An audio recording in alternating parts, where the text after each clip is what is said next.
Sangat mungkin di 2026 nanti akan terjadi kerusuhan besar yang ingin berusaha menggulingkan pemerintahan yang sah. Mengapa seperti itu? Mari kita akan bahas.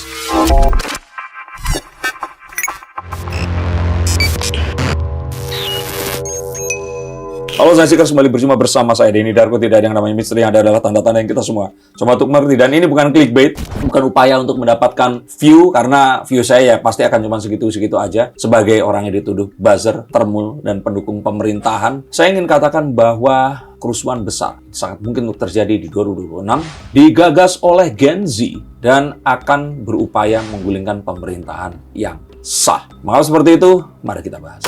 Ada beberapa negara yang mengalami kerusuhan akibat demonstrasi yang dilakukan oleh Gen Z untuk menggulingkan kekuasaan yang sah di negaranya. Kemarin baru saja beberapa Bulgaria, ya, terbaru Bulgaria, sebelumnya Nepal, ada juga pokoknya total ada 5 negara lah. Dan itu juga memang banyak juga negara-negara yang berada di posisi yang cukup strategis. Dan kalau kita bilang dari informasi yang saya dapatkan di internet dan juga dari chat GPT dan juga Gemini, di mana kerusuhan ini memang dimulai untuk menurunkan pemerintahan yang korup atau mungkin banyak kecurangan di dalamnya. Menurut Mas Dendarko seperti apa? Kita harus mengerti dulu bahwa sejatinya hal yang paling abadi dalam kehidupan itu adalah perubahan itu sendiri. Apapun yang ada di bumi ini pasti akan berubah. Juga saat Gen Z nanti akan menggantikan milenial dan juga Gen X dan orang-orang yang sebelumnya, ini adalah satu hal yang niscaya akan terjadi. Tapi revolusi atau perebutan secara paksa ini adalah sesuatu yang sebaiknya tidak terjadi. Karena saat itu semua akan terjadi, maka banyak sekali sendi kehidupan yang pasti akan porak-poranda dan banyak hal yang akan hancur, dan ini sangat mungkin akan bisa dimanfaatkan oleh orang tidak bertanggung jawab yang datang dari luar untuk menguasai dan mengambil kebebasan yang hakiki yang sejatinya hanya itulah yang akan kita miliki nanti. Maka ini adalah satu hal yang tidak akan terelakkan. Dan saya sebenarnya sangat mendukung saat Gen Z nanti mengambil alih pada waktunya, tapi tidak dengan cara kerusuhan, demonstrasi yang terus kemudian merebak di mana-mana, yang ini sejatinya terjadi bukan karena hal yang esensial dan mengetahui apa yang akan digantikan nanti itu digantikan dengan yang lebih baik. Tapi sejatinya hanya karena sebuah emosi sesaat yang ditunggangi oleh kepentingan asing dan terus kemudian ingin menimbulkan kekacauan dan kerusuhan di Republik ini nanti. Kalian pasti tahu apa yang saya maksud, karena Gen Z ini adalah generasi yang saat ini paling rentan untuk dipengaruhi dan diadu domba. Para milenial mungkin karena kondisi mereka yang sudah berkeluarga, pemikiran yang juga lebih dewasa, mereka akan berpikir lebih jauh dibandingkan para Gen Z yang saat ini baru lepas dari keluarganya, memiliki penghasilan tapi belum memiliki komitmen dengan seseorang atau dengan sebuah perusahaan dalam jangka yang panjang. Mereka ini paling mudah untuk dipengaruhi, apalagi jika hal itu disambungkan dengan sesuatu yang mereka sukai, kartun atau komik yang mereka tonton dari kecil tentang bajak laut yang ingin menguasai dunia. Maka hal seperti ini adalah hal yang harus dimengerti dan disikapi oleh pemerintah dengan sangat berhati-hati. Jika perlu, inilah yang saya harus membuat kementerian khusus untuk komunikasi digital saja, atau dipecah ya Komdigi ya, untuk bisa menjelaskan dan tidak gagap menghadapi permintaan update atau klarifikasi dari Gen Z yang ini harus benar-benar up to second by second, harus segera dilakukan. Oke. Total 5 negara yang pemerintahannya pada akhirnya berhasil digulingkan Gen Z. Terbaru Bulgaria, sebelum ada Bangladesh, ada Nepal, ada Sri Lanka, dan Madagaskar. Nah, di mana beberapa negara ini pun lagi-lagi dari AI menyatakan bahwasanya memang ada dugaan besar keterlibatan Amerika Serikat di sini, yang mana untuk beberapa negara mungkin memiliki banyak sumber daya mentah dan berada di jalur perdagangan yang strategis. Menurut Mas Dendarko, apakah kita juga berpotensi untuk digoyang seperti itu? Saya pikir saat Pak Prabowo masih tidak terlalu frontal kepada Donald Trump, yang memang makin hari ini makin absurd dan ajaib setelah dia mencoba untuk memblokade Venezuela, maka harapan saya di sini Pak Prabowo tetap bisa menjaga komunikasinya. Jika ini bisa dilakukan, maka hal seperti itu tidak akan terjadi. Karena keinginan untuk menguasai, kecuali jika memang kepentingannya sangat besar ya, seperti Venezuela ya. Kalau Indonesia ini kayaknya Amerika ini nggak akan terlalu memiliki interest yang sangat besar, karena kita pun masih menjadi pasar besar dari negara adik kuasa ini tadi. Maka hal itu mungkin bisa kita jauhkan. Tapi bisa saja fraksi-fraksi kecil atau oknum-oknum dari pemerintahan di negara adik kuasa, mau yang mana, bisa saja China, bisa saja Amerika, yang berusaha untuk mengambil keuntungan dengan adanya chaos atau turbulensi terhadap apa yang ada dalam pemerintahan Indonesia ini tadi. Maka hal ini yang harus diwaspadai, dan mereka bisa saja mengalirkan uang dalam jumlah yang besar melewati NGO atau kanal-kanal yang lainnya yang sangat mungkin untuk bisa membiayai dan membensini adanya kerusuhan yang sangat mungkin akan terjadi di tahun depan nanti. Oke, tapi seperti yang kita tahu kan, maksudnya di sini pun jelas di Indonesia pun ada pengaruh USAID ya, yang waktu itu juga Pak Prabowo sempat singgung, dan ini beberapa negara yang pemerintahan digulingkan oleh Gen Z juga kurang lebih menurut analisis AI bahwasanya dana-dana untuk mendanai demo, mendanai protes pemerintahan terkait HAM dan lain-lain itu memang didanai oleh Amerika, dan pada akhirnya itu menggulung kebencian yang pada akhirnya membuat kericuhan yang mana di Indonesia gejalanya sebenarnya sudah jelas, Mas Didi Daru.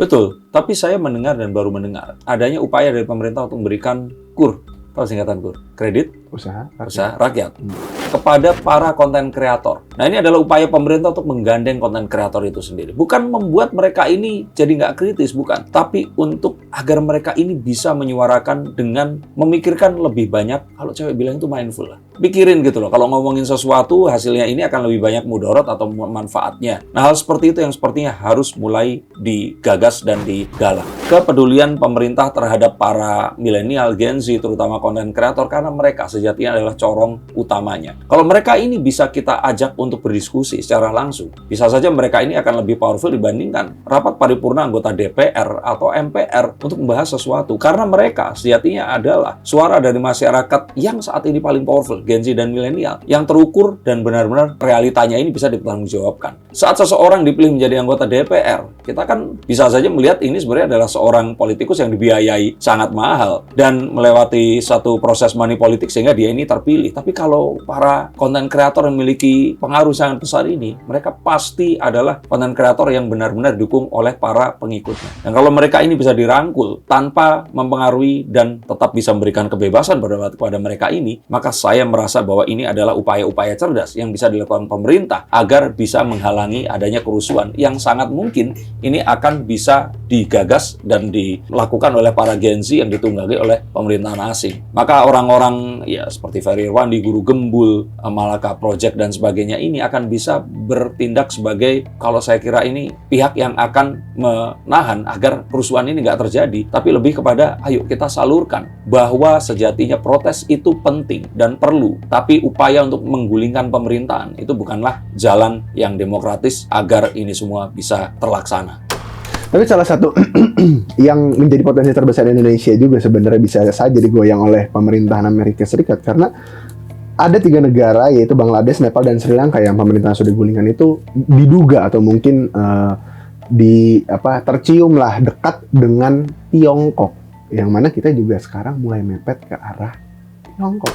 Betul. Tapi ya tadi kembali lagi bahwa Pak Prabowo yang memiliki latar belakang dan mantan seorang militer dan kemampuan intelijen yang juga mumpuni, saya pikir Pak Prabowo akan cukup tahu kapan harus merapat kepada Xi Jinping dan kapan beliau harus ngobrol soft spoken dengan Donald Trump. Saya tetap percaya kemampuan diplomasi Pak Prabowo ini tadi dan percaya bahwa hal itu tidak perlu kita takutkan dalam waktu mendatang.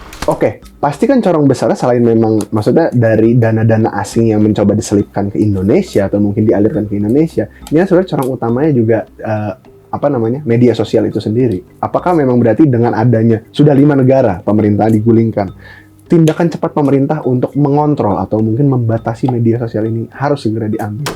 Saya pikir media sosialnya jangan dibatasi.